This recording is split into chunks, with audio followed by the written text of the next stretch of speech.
بسم اللہ الرحمن الرحیم۔ شروع اللہ کے نام سے جو بڑا مہربان اور نہایتی رحم کرنے والا ہے۔ تمام حضرات سورہ فاتحہ اور درود پاک پڑھ لیجئے۔ اعوذ باللہ من الشیطان الرجیم، بسم اللہ الرحمن الرحیم، الحمدللہ رب العالمین، الرحمن الرحیم، مالک یوم الدین، ایاک نعبد وإياك نستعين، إياك نعبد وإياك نستعين، إياك نعبد وإياك نستعين، اهدنا الصراط المستقيم صراط الذين أنعمت عليهم غير المغضوب عليهم ولا الضالين، آمين۔ اللهم صل على محمد وعلى آل محمد كما صليت على إبراهيم وعلى آل إبراهيم إنك حميد مجيد۔ اللهم بارك على محمد وعلى آل محمد كما باركت على إبراهيم وعلى آل إبراهيم إنك حميد مجيد۔ رمضان المبارک کا آج 29واں روزہ ہے۔ پوری دنیا میں تقریباً 200 کروڑ لوگ اس مقدس مہینے میں اپنے رب کو راضی کرنے کے لیے حضرت محمد رسول اللہ صلی اللہ علیہ وسلم کے حکم کے مطابق اپنا وقت، اپنی زندگی، اپنے معمولات گزارنے کے لیے پوری کوشش کرتے ہیں۔ اللہ کے نبی صلی اللہ علیہ وسلم نے یہ جو دین ہمیں عطا فرمایا، اس میں خود احتسابی کی بہت ساری باتیں ابتدا سے آج تک ہمیں سکھائی گئی ہیں کہ ہر ایک کام میں پہلے یہ دیکھ لیں کہ ہم کیا کر رہے ہیں، ہمارا عمل کیسا ہے۔ آج 29واں روزہ ہے۔ رمضان المبارک کے کچھ واقعات کی بات نہیں ہوگی، آج ہم اس بات کے اوپر گفتگو کرنا چاہتے ہیں کہ ان 29 دنوں میں ہم نے کیا کھویا ہے، کیا پایا ہے۔ یہ رمضان کے 29 دن کیسے گزرے، ان 29 راتوں میں ہم نے کیا کیا ہے۔ اگر تو یہ رمضان کے 29 دن اور رمضان کی یہ گزر گئی 30 راتیں جو اب تک گزر گئی ہیں، وہ اس بات کی آپ کو تسلی دے رہی ہیں، آپ کے دل کو اگر وہ اطمینان دیتی ہیں، وہ دن وہ راتیں جو یہ ابھی پیچھے اس مہینے میں گزر گئیں، وہ بار بار آپ کو اطمینان دلاتی ہیں کہ ہاں الحمدللہ کہ میں نے فلاں فلاں گناہ نہیں کیے، میں نے فلاں فلاں بے ایمانی نہیں کی، فلاں فلاں جھوٹ نہیں بولا ہے، فلاں فلاں آنکھوں سے زنا نہیں کیا، میں نے فلاں کے لیے غیبت نہیں کی، فلاں کی برائی نہیں کی، میں نے فلاں کا ناحق مال نہیں کھایا ہے۔ اگر تو یہ 29 دن کا یہ گزر گیا وقت جو دنیا کا اعلیٰ ترین وقت ہے، کوئی معمولی وقت نہیں ہے، پیارے نبی علیہ السلام سے ثابت ہے، اور علی رضی اللہ تعالیٰ عنہ بھی ایک جگہ فرماتے ہیں کہ رمضان کا کسی سے ایک روزہ چھٹ جائے اور پھر وہ ساری زندگی جتنے رمضان آئے ان کے بھی روزے رکھے اور پھر باقی دنوں میں بھی روزے رکھے، لیکن جو رمضان کا ایک روزہ چھٹ گیا اس کے برابر ثواب حاصل نہیں کر سکتا، اس کی پورتی نہیں ہو سکتی ہے جو ایک چھٹ گیا۔ تو یہ 29 دن کیسے گزرے؟ کیا ان 29 دنوں میں محبت بانٹی گئی ہے؟ کیا ان 29 دنوں میں لوگوں کو معاف کیا گیا ہے؟ کیا ان 29 دنوں میں رمضان کی نمازیں جماعت سے ادا کی گئی ہیں؟ کیا ان 29 دنوں میں کسی غریب کو جھڑکا تو نہیں گیا؟ کیا ان 29 دنوں میں گھر کے معاملات اچھے رہے ہیں؟ کیا ان 29 دنوں میں حرام مال آیا تو لوٹا دیا گیا ہے؟ کیا ان 29 دنوں میں کسی سے زنا کا ارادہ ہوا تو توبہ کر لی گئی ہے؟ اگر یہ 29 دن یہ کہتے ہیں مسلمانوں کہ تم نے یہ اچھے گزارے ہیں تو خدا کی قسم دنیا کی کوئی طاقت تمہیں شکست نہیں دے سکتی جب تک ہم خود احتسابی پر نہیں اتریں گے، جب تک اپنے گریبان میں نہیں جھانک کے دیکھیں گے تو پھر دنیا کو کوسنے سے کچھ ہونے والا نہیں ہے۔ جب تک ہم اپنے گریبان میں جھانک کے اپنا اندرون صاف نہیں کر لیتے تب تک ہماری کوئی رہنمائی نہیں کر سکتا ہے۔ آج جمعہ ہے، کبھی سوچا ہے یہ اتنا بڑا دین پوری دنیا میں کیسے پہنچا ہے؟ یہ پوری کائنات میں کوئی چیز ملے نہ ملے ایک چیز ملتی ہے، کیا؟ وہاں جاؤ شام کو جہاں سورج ڈوبتا ہے، کوئی نہیں سوائے اللہ اکبر کی صداؤں سے، اور وہاں جاؤ جہاں صبح کو سورج نکلتا ہے، کوئی نہیں سوائے اللہ اکبر کی صداؤں سے۔ دنیا کا کوئی ایسا ملک، کوئی بھی ملک، چاہے اس میں حکومت کسی کی بھی ہو،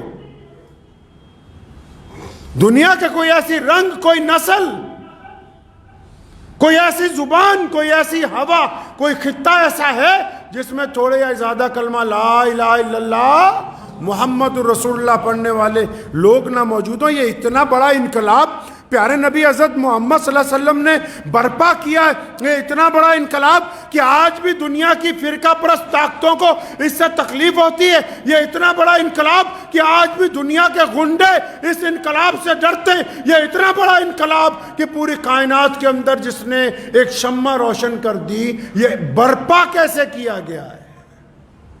کون سی ایسی باتیں ہیں کہ پوری دنیا میں مسلمان پیارے نبی حضرت محمد رسول اللہ صلی اللہ علیہ وسلم کی تعلیمات لے کے آگے بڑھ رہے ہیں؟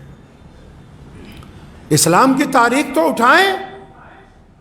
ابو جہل نے نبی علیہ السلام کے خلاف سازش کی، اور ابو جہل گورنر ہے، ابو جہل اقتدار میں ہے، ابو جہل مالک ہے مکے کا، ابو جہل عرب کے اندر شہرت رکھتا ہے، ابو جہل کے پاس فوجیں ہیں، اقتدار ہیں، ادھر محمد رسول اللہ اکیلے ہیں، اور ابو جہل نے اسلام کے خلاف سازش شروع کی، رسول اللہ نے چلنا شروع کیا، ابو جہل پیچھے ہٹتا گیا، رسول اللہ چلتے رہے، اور پھر پورے عرب میں دین پہنچا، عرب سے باہر نکلا، ابو جہل کے چیلے پیچھے ہٹتے رہے، اور پھر پوری دنیا کی حکومتوں نے زور لگایا، لیکن اس کے باوجود دین پوری کائنات میں ہر جگہ پہنچا ہے۔ محمد رسول اللہ نے یہ انقلاب برپا کیا ہے، یہ انقلاب محمد رسول اللہ نے برپا کیا۔ کیسے برپا کیا؟ کیا اچھا صرف کوئی جنگ جیت کے کسی کو اپنے ساتھ رکھا جا سکتا ہے؟ اگر صرف جنگ جیت کے کسی کا ایمان بدلنا ہو تو سیدنا عمر بن خطاب رضی اللہ تعالیٰ عنہ سے بہادر کون ہے مکے میں؟ کون ہے خطاب کے بیٹے سے بڑا جرنیل؟ لیکن انہوں نے اپنی تلوار محمد رسول اللہ کے قدموں میں رکھی اور غلامی قبول کی۔ کیوں؟ کون ہے سیدنا ابو بکر صدیق رضی اللہ تعالیٰ عنہ جیسے جاہ و جلال والا خاندان کا فرد جو پیدائشی شہزادہ ہو؟ انہوں نے محمد رسول اللہ صلی اللہ علیہ وسلم کو اپنا امیر بنایا، خاتم النبیین تسلیم کیا، محمد رسول اللہ کی اقتداء کی، رسول اللہ کی غلامی کو پسند فرمایا۔ یہ ہوا کیسے؟ رسول اللہ کہیے صلی اللہ علیہ وسلم۔ مسلمانوں، اس جمعے کو جس کو جمعۃ الوداع کہنے آئے ہو، یہ جان لو کہ رمضان کا یہ مہینہ ہم تک پہنچا کیسے، یہ دین ہم تک پہنچا کیسے؟ کیا ہمارے خاندان میں کوئی عربی ہے؟ کیا ہماری نسلوں میں سے کوئی مدینے سے آیا ہے؟ نہیں نہ آیا۔ اگر کالے افریقوں کو پوچھو وہ کہتے ہیں ہمارے پاس بھی کوئی، ہماری نسل میں بھی کوئی خاندانی رشتہ داری نہیں ہے۔ اگر نیگروں کو پوچھو وہ بھی کہتے نہیں ہیں، چائنیز مسلمانوں کو پوچھو وہ بھی کہتے نہیں ہیں۔ لیکن اگر خون کا رشتہ نہیں ہے تو وہ کون سا رشتہ ہے؟ وہ رشتہ کون سا ہے؟ اگر کوہ کفکاس کی پہاڑیوں میں کسی مسلمان کو تکلیف پہنچے اور آپ کو اس کا پتہ لگے تو آپ اپنے دل میں درد محسوس کرتے ہو۔ یہ انقلاب اگر کسی نے برپا کیا تو وہ محمد رسول اللہ صلی اللہ علیہ وسلم کیا۔ کیسے کیا؟ کیسے؟ سونے محمد کہیے صلی اللہ علیہ وسلم دنیا میں آئے، دنیا بکھری ہوئی تھی، رسول اللہ دنیا میں آئے، دنیا میں سرمایہ داروں کا بول بالا تھا۔ رسول اللہ دنیا میں آئے، بیٹی کو زندہ دفنا دیا جاتا تھا۔ رسول اللہ دنیا میں آئے، غلاموں کے ہاتھ پیر کاٹ دیے جاتے تھے۔ رسول اللہ دنیا میں آئے، اونچ نیچ کے پر اتنے پہاڑ کھڑے تھے کہ کوئی سانس نہیں لے سکتا تھا۔ رسول اللہ دنیا میں آئے، چھوا چھوت کی وجہ سے لوگوں کو عبادت گاہ میں جانے کی اجازت نہیں تھی۔ دنیا بکھری ہوئی تھی۔ جب محمد رسول اللہ آئے ہیں، سونے محمد رسول اللہ نے اپنے اعلیٰ کردار کے ساتھ، اپنے اللہ کے اس پیغام کے ساتھ، جس میں وحدانیت ہے، جس میں للہیت ہے، جس میں اتفاق ہے، جس میں محبت ہے، جس میں اخوت ہے، جس میں پیار ہے، جس میں اتفاق ہے، اس پیغام کے ساتھ پوری دنیا کے لوگوں کو جب یہ بتایا کہ آؤ میں تو ملاوٹ ختم کرنے آیا، عبادت میں ملاوٹ ختم کر کے توحید عطا فرمائی۔ اور اللہ تعالیٰ نے پھر اپنے نبی علیہ السلام کے لیے اعلان کیا کہ ان کو خاتم النبیین بنا دیا۔ نبوت کے اندر بھی آنے والے دنوں میں اگر کوئی ملاوٹ کرنا چاہے گا وہ بھی دور فرما دی۔ دیکھو توحید کے اندر ملاوٹ کو ختم کیا، لوگوں کو ایک خدا سے جوڑ دیا، اور نبوت میں اعلان ہو گیا کہ اب رسول اللہ کے بعد اب کوئی نہیں آنے والا۔ تو رسول اللہ نے جب یہ کر دیا تو کیا کیا؟ صحابہ نے پوچھا یا رسول اللہ آپ کو مانا، آپ کے رب کو مانا، اب کرنا کیا ہے؟ سنو مسلمانوں، ہم تک دین کیسے پہنچا؟ پیارے نبی علیہ السلام نے پھر اعلان کیا کہ جس نے اللہ کو مان لیا، جس نے رسول اللہ کو مان لیا، اب اس پر لازم ہے کہ وہ دنیا کے تمام انسانوں کو برابری کا درجہ دے گا۔ اب اس پہ لازم ہے کہ وہ انسانوں سے چھوا چھوت نہیں کرے گا۔ اب اس پہ لازم ہے کہ دنیا کے تمام انسانوں کی بھلائی کے لیے گھر سے نکلے گا۔ اب جو محمد رسول اللہ کے ماننے والا ہو گیا وہ دنیا میں محبت بانٹنے والا ہو گیا، دنیا میں اتفاق بانٹنے والا ہو گیا، دنیا میں عزتیں بانٹنے والا ہو گیا۔ اور دنیا تو تڑپتی کس بات پہ تھی؟ لوگ کہتے تھے کہ ہمارے پاس روٹی ہے، کپڑا ہے، اگر کچھ نہیں ہے تو عزت نہیں ہے۔ تو رسول اللہ نے ہمارے سروں پر عزت عطا فرما دی ہے۔ عزت دی نا، ایسے ہی نہیں۔ آج بھی مکے میں جاؤ، مدینے میں جاؤ، اس مسجد میں آؤ، چاہے دنیا کی کوئی مسجد ہو، رسول اللہ نے عزت کیسی بانٹی؟ علامہ اقبال نے کہا نا کہ آ گیا ہے لڑائی میں اگر وقت نماز، قبلہ رو ہو کے زمیں بوس ہوئی قوم حجاز۔ کہتا ہے کہ اگر نماز کا وقت آ گیا نا لڑائی میں بھی تو قبلے کی طرف منہ کر لیا ساری دنیا کے مسلمانوں نے۔ اور پھر کہتا ہے ایک ہی صف میں کھڑے ہو گئے محمود اور ایاز، ایک ہی صف میں کھڑے ہو گئے محمود اور ایاز۔ محمود کون ہے؟ محمود بادشاہ ہے۔ ایاز کون ہے؟ ایاز غلام ہے، کالا ہے۔ ایاز بادشاہ کو جوتیاں پہنانے کا کام ہے اس کا۔ دیکھو رسول اللہ نے کیسا دین عطا فرمایا۔ کہتا آ گیا عین لڑائی میں اگر وقت نماز، قبلہ رو ہو کے زمیں بوس ہوئی قوم حجاز۔ ایک ہی صف میں کھڑے ہو گئے محمود اور ایاز۔ نہ کوئی بندہ رہا، نہ کوئی بندہ نواز، بندہ صاحب و محتاج و غنی ایک ہوئے، تیری دربار میں پہنچے تو سبھی ایک ہوئے۔ یہ وہ انقلابی پیغام ہے۔ کون سا؟ کہ رسول اللہ نے کہا کہ آؤ ایک اللہ کی عبادت اور رسول اللہ کی اطاعت کے ساتھ ہم دنیا میں سے نفرت ختم کریں گے، ہم اونچ نیچ ختم کریں گے، ہم انسانوں کے اندر جو ایک دوسرے کے ساتھ نفرت کرتے ہیں اس نفرت کو، یہ ان محبتوں کی بدولت ہے۔ دشمن جو ہے اسلام کا وہ بہترین ہتھیار لا سکتا ہے، بہترین حکومت کا استعمال کر سکتا ہے، لیکن یہ فن نہیں لا سکتا کہ ایک بلال ابچی جیسا کالا اور ابو بکر صدیق جیسا سید ایک ہی پلیٹ میں بیٹھ کے کھانا کھائیں۔ یہ دشمن یہ فن نہیں لا سکتا ہے۔ یہ رسول اللہ نے عطا فرمایا۔ اس بات کو سمجھ لیں آج کہ ہر ایک مسلمان اسلام کا نمائندہ ہے۔ ہمارا کام محبتیں بانٹنا ہے، نفرت کرنا نہیں ہے۔ جو لوگ اسلام کے خلاف بولتے ہیں ہم ان کا جواب نہیں دیتے، ہمارا کردار ان کا جواب دیتا ہے۔ ہمارا کردار ان کا جواب دیتا ہے.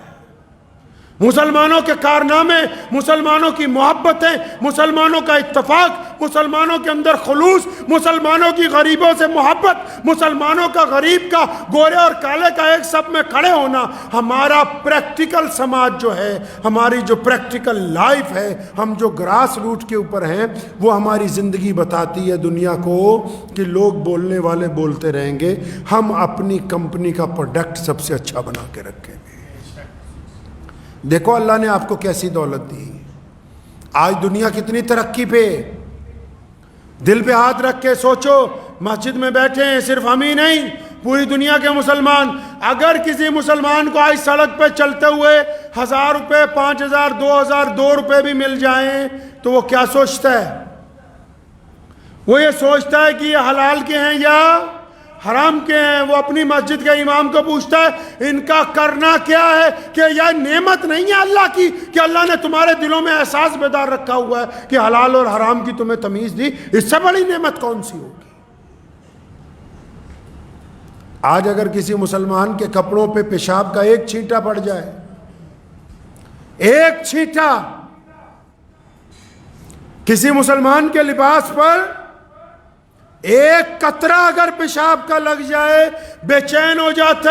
اور کوئی اگر بولے کہ چلو مسجد میں، کوئی بولے کہ نماز پڑھو، کوئی بولے کہ آؤ تسبیح کریں، تو کیا کہتا ہے کہ میں ناپاک ہوں، جبکہ دیکھنے میں کپڑے خوبصورت ہیں، دیکھنے میں صاف ستھرے ہیں.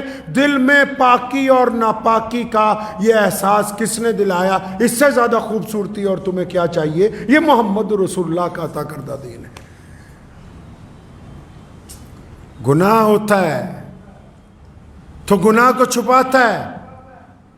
کسی مسلمان سے کوئی گناہ ہوتا ہے تو گناہ کو چھپاتا ہے، کوشش کرتا ہے کسی کو پتہ نہ لگے، اپنے رب کے آگے شرمندہ ہوتا ہے،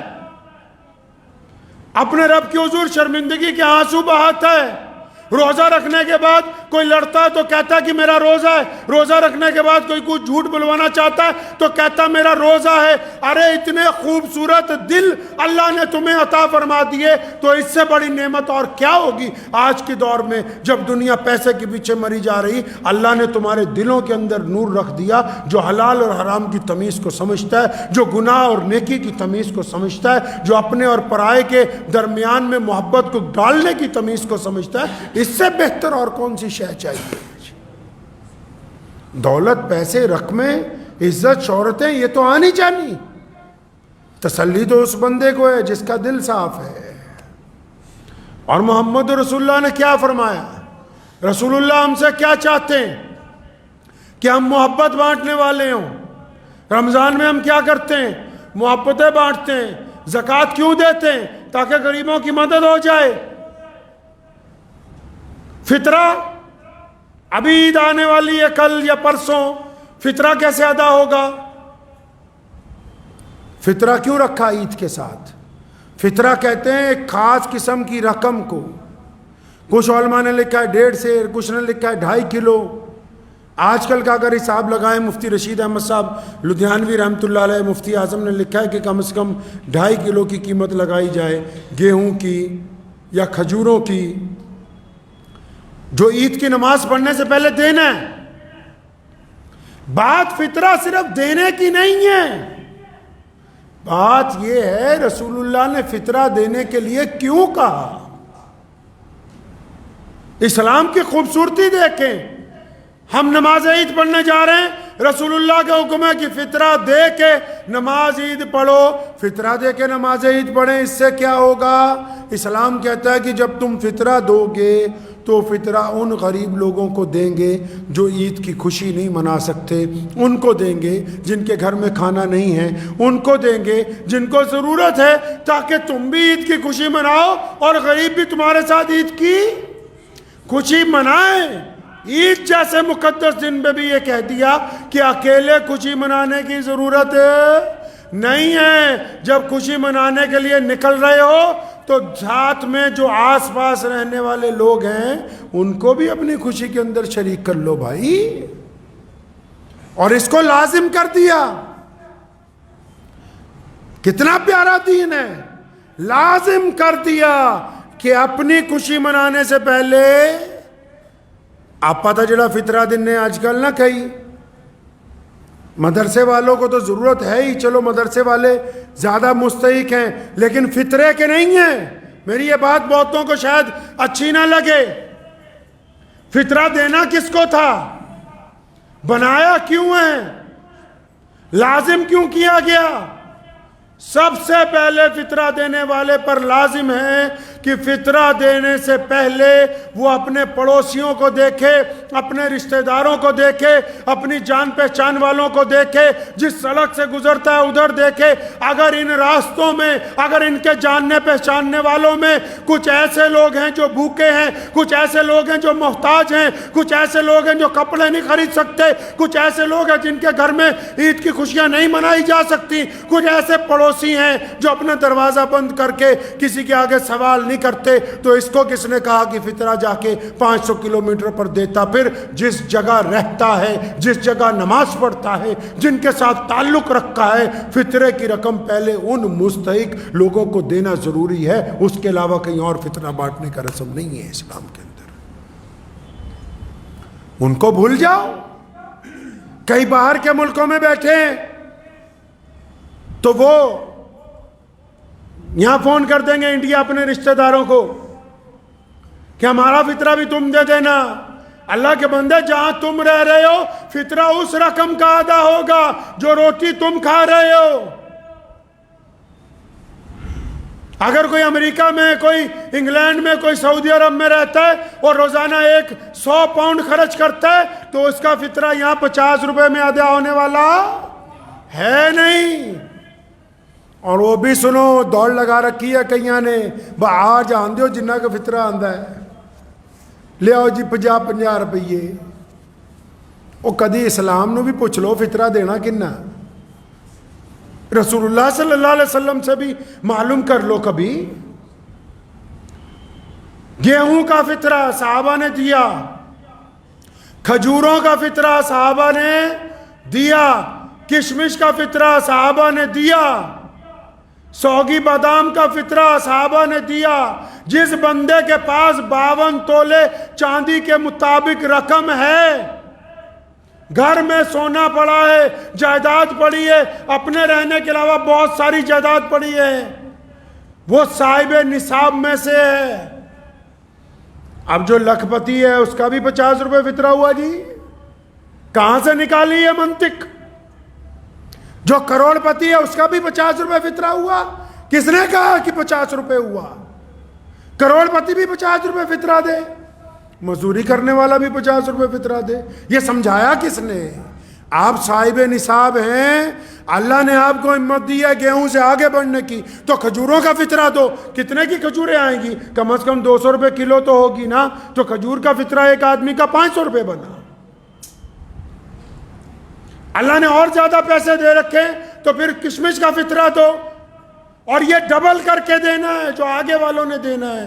گیہوں والوں نے ایک دینا ہے، آگے والوں نے ڈبل دینا ہے۔ اب اگر کوئی کشمش کا فطرہ دینے چلا گیا، 600 روپے کلو ہے، 700 روپے کلو ہے، تو اس کو تو فطرہ 2000 روپے دینا چاہیے۔ اب وہ کروڑ پتی میاں سوچ رہا نا جی آپ تو 50 روپے دی رسید کٹاتی، ہو گیا فطرہ۔ اللہ کو دھوکہ نہیں دے سکتا ہے کوئی۔ جو جس صاحب نصاب کا ہے، اور فطرہ پہلے اپنے گھر میں افراد کو گنیے، کوئی بچہ بھی پیدا ہوا اس کا بھی فطرہ اسی دن ڈالیے، اور فطرہ ہاتھ میں لے کے پہلے اپنے دائیں بائیں دیکھو۔ مدرسہ ہمارے پاس بھی ہے، لیکن میں ذمہ داری سے کہتا ہوں اس بات کو، مدرسے والوں کو زکوٰۃ دیجئے، صدقات دیجئے، سب کچھ دیجئے، لیکن فطرہ جس کام کے لیے بنایا گیا، فطرہ جس کام کے لیے فرض کیا گیا، کیا وہ کام ادا نہیں ہوگا؟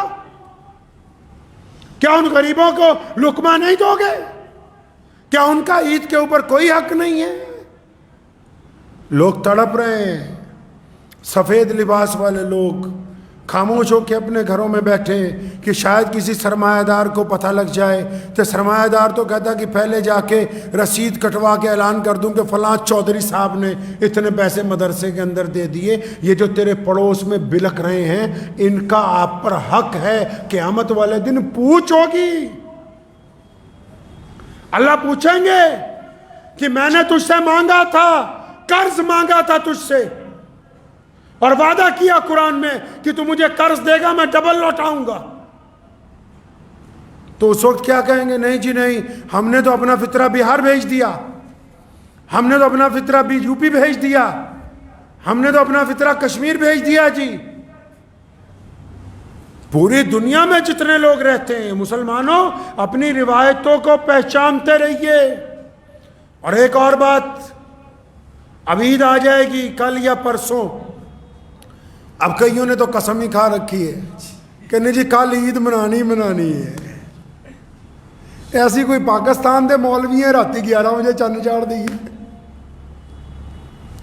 ہمارے جو پڑوس کے ملک والے روحت حلال کمیٹی والے ہیں، وہ کدی بھی چند چاڑ سکتے، پاویں راتی چاڑ دن پاویں سویرے چاڑ دن۔ لیکن ہندوستان میں جتنی روحت حلال کمیٹیاں ہیں، ان سب میں جید علماء کرام ہیں، بڑے بڑے مفتیان کرام، بڑے بڑے محدث، الگ الگ علاقوں کے بڑے بڑے امام ہیں۔ قرآن نے کہا چاند نظر آئے تو روزے رکھو، چاند نظر آئے تو عید مناؤ۔ اگر آج شام کو چاند نظر نہیں آیا تو کل عید نہیں ہونے والی، روزے فرض ہیں، دھکا نہیں ہونے والا ہے۔ اسلامی حکومتوں کو یہ بیماری لگ گئی کہ مسلمانوں کی حکومتیں بن کے رہ گئیں، اسلام کی نہیں، جو بادشاہ کہتا ہے اسی کے پیچھے لگ جاتے ہیں بس۔ اگر اسلامی ہوتی تو پھر اور بات ہوتی۔ تو آپ کو بتا رہا ہوں کہ قرآن نے کہا ہے کہ چاند دیکھ کے روزے رکھنا شروع کرو، چاند دیکھ کے روزے رکھنے ختم کرو، عید مناؤ۔ اگر چاند آج نظر آ گیا، کئیوں نے تو پکا وعدہ کیا ہوا ہے، مولویوں نے صبح سے ہی مجھے فون کیے جا رہے ہیں کہ حضرت شام نو پکی ہے نا، پھر آج صبح سے ہی میں کہہ رہا ہوں بار بار چاند نظر آئے گا تو بتائیں گے، نہیں تسی دسو سچی شامی پکی ہے نا پھر آج۔ اللہ کے بندے، چاند نظر آئے گا تو عید منائیں گے، نہیں نظر آئے گا تو ایک روزہ اور رکھیں گے، پھر اس کے اگلے دن عید الفطر کی نماز ادا کی جائے گی۔ یہ رمضان المبارک ہے، یہ فرض روزے ہیں، ان کے ساتھ کھلواڑ نہیں کیا جا سکتا۔ اور ایک بات، عید آئے گی کل یا پرسوں، نماز کہاں پڑھنی ہے؟ پورے ملک میں کہاں نماز پڑھتے ہیں؟ کچھ شہروں میں عیدگاہ ہے نہیں، لیکن پورے ملک کے جن شہروں میں عیدگاہیں ہیں وہاں مسلمانوں کیا کام شروع کر لیا؟ اب خدا کے لیے اپنی عزت اپنے ہاتھوں نہ خراب کرو۔ جو بندہ نشہ کرتا ہے نا کوئی، وہ سوچتا ہے پتہ نہیں اس میں فلاں فلاں کا کسی کا نقصان نہیں ہونا، اسی کا ہونا ہے۔ کوئی آدمی اگر کوئی منشیات کی چیز کھاتا پیتا ہو، نقصان کس کا ہے جی؟ اسی کا ہے، دوسرے کا ہے نہیں۔ جمعہ کیوں بنایا؟ عید کیوں بنائی؟ نمازوں میں با جماعت ادائیگی کے لیے کیوں کہا؟ امام کو آگے کیوں کھڑا کیا؟ تاکہ مسلمانوں تمہاری شان قائم رہے، تمہاری عظمت قائم رہے، تمہارا جاہ و جلال قائم رہے، تمہارے میں اتفاق رہے، تم میں پیار رہے، تمہاری صفیں درست رہیں، اللہ تمہاری اجتماعیت پر اپنی رحمتیں نازل کروائیں۔ یہ کیا تماش بینی شروع کر دی کہ گلی محلوں کی مسجدوں میں عید ہو رہی ہے؟ کیا محمد رسول اللہ کے دور میں گلی محلوں کی مسجدوں میں عید ہوتی تھی؟ یہ کیا نیا تماشا بنایا کہ چھوٹی چھوٹی مسجدوں میں؟ آپ دلی بھی جائیں، میں حیران رہ گیا، ایک مرتبہ دیکھا چھوٹی چھوٹی مسجدوں میں عید کی نماز ہو رہی ہے۔ اللہ نے تمہیں جامع مسجد دی، اللہ نے تمہیں عیدگاہیں عطا فرمائیں، اللہ نے تمہیں اجتماعیت کا موقع دیا، اللہ نے عید کے دن ایک دوسرے سے ملنے کا موقع دیا، عید کے دن خوشیاں بانٹنے کا موقع دیا، عید کے دن ایک دوسرے کی شکلیں دیکھ کے خوش ہونے کا موقع عطا کیا۔ تم نے کیا کرنا شروع کر دیا کہ نہیں جی ہم تو اپنی 2.5 اینٹ کی مسجد میں نماز ہوگی، ثواب ملنے والا ہے نہیں۔ پتہ نہیں کہاں سے فتوے بنا کے لاتے ہو۔ کون کہتا ہے کہ مسلمانوں کی اجتماعیت کو توڑنا ثواب کا کام ہے؟ اب عید والے دن بھی اسلام کو دھکا لگانا شروع کر دیا۔ عید والے دن بھی رسول اللہ کی نعوذ باللہ مخالفت کرتے ہو۔ نبی علیہ السلام کہاں گئے عید پڑھنے؟ پوچھو جا کے اپنے مولویوں سے، رسول اللہ عید پڑھنے کہاں گئے؟ نبی علیہ السلام نے عید کی نماز کہاں پڑھی؟ حضور نبی علیہ السلام عیدگاہ کے لیے تشریف لے کے جاتے تھے. ساری عیدوں پر نبی علیہ السلام ایک موقع شاید ملتا ہے کہ شاید کسی وجہ سے یا بارش کی وجہ سے یا کسی اور وجہ سے، ورنہ نبی علیہ السلام نے تمام عیدین کی نمازیں عیدگاہ میں ادا کی ہیں. آپ کے پاس عیدگاہیں موجود ہیں، مرکزی مسجدیں موجود ہیں، کہ کیوں مسلمانوں کا شرازہ بکھارنے میں لگے ہو؟ کس حد تک اسلام کو نقصان پہنچاؤ گے؟ کبھی اپنے گریبان میں جھانک کے دیکھو کس حد تک. پہلے 3 دن کی تراویحوں کی تماشبینی، 6 دن کی تماشبینی، اب عید کے دن گلی محلوں کے اندر عید. اب عید کی نمازیں چھوٹی چھوٹی مسجدوں میں 100 200 لوگ ادا کریں. سن لو مسلمانوں، کوئی مفتی مولوی سرکار کے کہنے پر، کوئی بڑے سے بڑے اسلامی ملک کے بادشاہ کے کہنے پر جتنا مرضی یہ کہتا رہے کہ آؤ فلاں فلاں چھوٹی مسجدوں میں نماز ہو جائے گی، رسول اللہ کی مخالفت کر کے اسلام کو پا نہیں سکتے، رسول اللہ کی مخالفت کر کے خوشیاں نہیں پا سکتے. اس لیے پلٹو اپنے رب کی طرف اور اپنے رسول کی طرف اور پتہ کرو کہ ہمارے نبی علیہ السلام عید کیسے مناتے تھے. وہاں پڑھیے عید جا کے جہاں مسلمانوں کے بڑے اجتماع ہوتے ہیں، جہاں عیدگاہوں میں جامع مسجدوں میں نماز ہوتی ہے. میں اکثر پوچھا کرتا ہوں، ایک عالم میرے پاس بہار سے آئے، میں نے ان سے بھی پوچھا، یہاں بستی جودےوال میں گھر میں جمعہ کراتے، میں کہا وہاں تمہارے گاؤں میں جمعہ ہو جاتا ہے؟ کہ نہیں گاؤں میں تو نہیں ہوتا. میں کروا کے دیکھو کہ نہیں جی مسلمان لٹ بجائیں گے کہ تو گاؤں میں کیسے جمعہ کروا رہا ہے. اچھا تو وہاں دین اور ہے، یہاں دین اور ہے. وہاں نہیں ہوتا، یہاں ہو جاتا ہے. یاد رکھیے اپنی زندگی میں جتنی من مرضی کر لیجئے گا، جو بندے کی من مرضیاں ہوتی ہیں نا اللہ معاف کر دیتے ہیں. لکھ لو اس بات کو دل کی تختی پہ. جو ہماری ذاتی من مرضیاں ہوتی ہیں نا، پھر چاہے ان میں چوری ہو، ڈاکہ ہو، بے ایمانی ہو، جو مرضی گناہ ہو، یہ ساری من مرضیاں اللہ کے آگے جب بندہ روتا ہے نا تو معاف ہو جاتی ہیں. لیکن جو دین کے اندر گنڈا گردی کرنا چاہتا ہے، جو دین میں من مرضی کرنا چاہے، کیونکہ یہ دین ہمارا نہیں ہے، اس کے مالک محمد الرسول اللہ ہیں، ہم اس کے چوکیدار ہیں. چوکیدار کو تو کوئی حق نہیں کہ وہ اپنی مرضی سے کہے کہ میں جائیداد بیچ دوں یا بڑھا دوں یا کم کر دوں. ہم چوکیدار ہیں دین کے، مالک محمد الرسول اللہ ہیں. جو لوگ دین میں گنڈا گردی کرنا چاہتے ہیں وہ قیامت والے دن اللہ کے حضور سخت پکڑ کے اندر آ جائیں گے. اس لیے جو مرضی کر لیجئے، اسلام کے ساتھ کھلواڑ کرنے کی کوشش نہ کیجیے گا.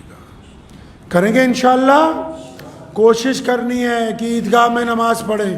عیدگاہ نہیں ہے جامع مسجد میں پڑھیں، شہر کی اور کسی بڑی مسجد میں پڑھیں، اپنے علاقے کے بڑے اجتماع میں پڑھیں. لیکن یہ جو گلی محلوں میں جہاں 100 آدمی 200 آدمی 150 آدمی چھوٹی چھوٹی نمازیں پڑھا رہے ہیں، کوئی فائدہ نہیں ہے. اس نماز پڑھانے کا کوئی فائدہ نہیں ہے. رسول اللہ کی اتباع کیجئے، اسلام کی اجتماعیت کو نہ خراب کرو. کسی نے کہا ہے نا کہ متحد ہو تو بدل سکتے ہو نظام عالم کو، متحد ہو تو بدل سکتے ہو نظام عالم کو، منتشر ہو تو مرو شور کیوں مچاتے ہو. تو اس لیے یہ جو رات آ رہی ہے، اب آج کی رات یا کل کی جو بھی عید کی رات ہوگی، یہ اپنی مزدوری لینے کی رات ہے اللہ کی حضور. تو اس رات کو ضائع نہیں کرنا. انشاءاللہ اللہ سے خوب مانگنا ہے اور اپنی غلطیوں کی تلافی کرنی ہے. اور ایک اچھا مسلمان، ہم پازیٹیو ویو کے لوگ ہیں. میرے والد شیخ اسلام مولانا حبیب الرحمن لدھیانوی رحمۃ اللہ علیہ نے ہمیں بچپن سے سکھایا کہ بدترین حالات میں اچھا سوچنا رسول اللہ کی سنت ہے. ہم ایسے نہیں سوچتے کہ رمضان کے بعد مسجد خالی ہو گئی، ہم ایسے سوچتے ہیں کہ رمضان کے بعد پچھلے سال 1 صف تھی، آج 6 صفیں ہیں، اس کا مطلب ان روزوں نے ہمیں 5 صفوں کا اضافہ ادا کر دیا۔ تو آج کی رات یا کل کی رات اپنے رب سے پوری دنیا کے لیے دعائیں مانگیں، دعا کیجیے اللہ تعالیٰ مجھے بھی اور آپ سب کو اس پہ عمل کی توفیق عطا فرمائے۔ وآخر دعوانا ان الحمد للہ رب العالمین۔